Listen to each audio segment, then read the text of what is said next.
Hey everybody, welcome to Unit 5, assignment number 4, Global Commerce. Tonight's assignment is reading pages 681 and questions 21 through 24, and let's find out what this guy thinks of that assignment. I don't understand the headband, but he says it's small also. There also is health points down here that he has 75. There are Power Rangers in the background. I don't know. There's a lot to unpack in this picture. We'll just, we'll move on. Definitions I'd like you to look for tonight are a cadre, which is a specially trained group of people, and that's on page 681. Here we have, a cadre with a samurai slicing a watermelon that was full of juice. Look at that juice flying everywhere. That's watermelon juice, for the record. Next is fractious, which is a grouchy and bad-tempered person, maybe perhaps like this guy. And does this person look grouchy and bad-tempered? Wouldn't you? Look at the stuff on the walls. Yeah, he's upset. And lastly, we're looking at forbade, which is to order someone not to do something.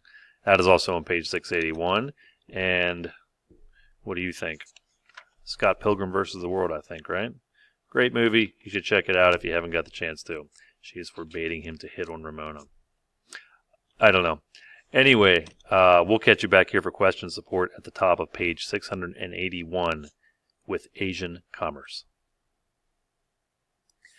Although European commerce in the Indian Ocean and the South China Sea created new linkages between East and West, historians have sometimes exaggerated their impact on Asian societies during the early modern era.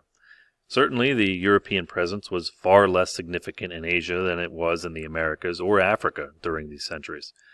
European political control was limited to the Philippines and a few of the Spice Islands. To the great powers of South and East Asia, the Mughal India, China, and Japan, Europeans represented no real military threat and played minor roles in their large and prosperous economies. Japan provides a fascinating case study in the ability of major Asian powers to control the European intruders. When Portuguese traders and missionaries first arrived on that island nation in the mid-16th century, soon followed by the Spanish, Dutch, and English merchants, Japan was plagued by an endemic conflict among numerous feudal lords known as the daimyo, each with its own cadre of samurai warriors. And highlight that word, cadre. In these circumstances, the European newcomers found a hospitable welcome for their military technology, shipbuilding skills, geographic knowledge, commercial opportunities, and even religious ideas proved useful or attractive to various elements in Japan's fractious, highlight that word, fractious, and competitive society. The second half of the 16th century, for example, witnessed the growth of a substantial Christian movement with some 300,000 converts and a Japanese-led church. Okay, question number 20. Doesn't seem right. 21, right? Yes, 21. Ignore this. This should be 21. What did the Portuguese traders and missionaries encounter when they arrived in Japan?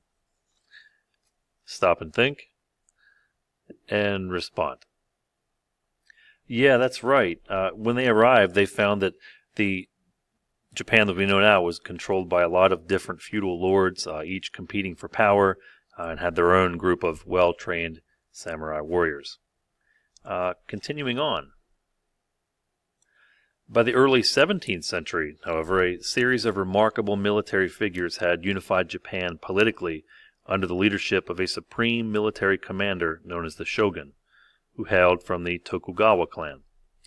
With the end of Japan's civil wars, successive shoguns came to view Europeans as a threat to the country's newly established unity rather than an opportunity. They therefore expelled Christian missionaries and violently suppressed the practice of Christianity.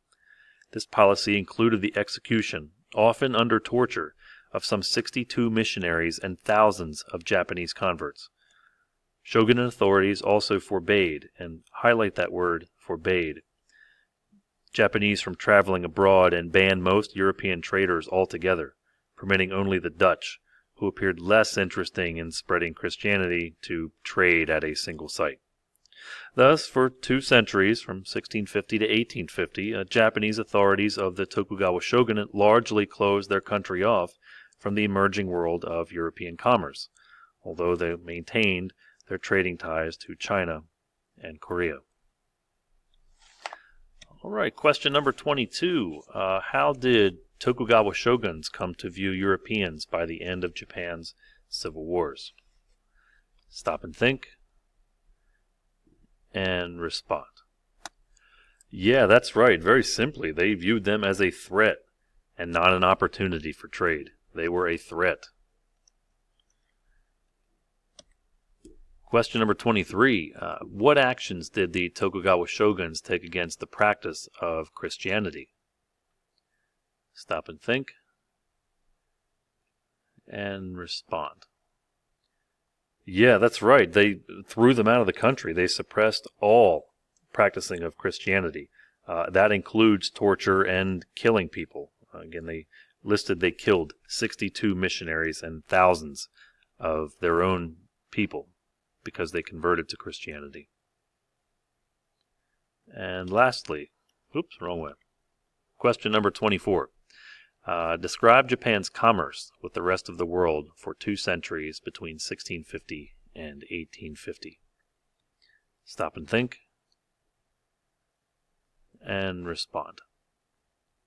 Yeah, that's right. They essentially closed their country off from the world of European business, although they did maintain their ties with China and Korea. And that's all, kids. Assignment number 5, last assignment, is coming up tomorrow. Have a great night. Bye-bye.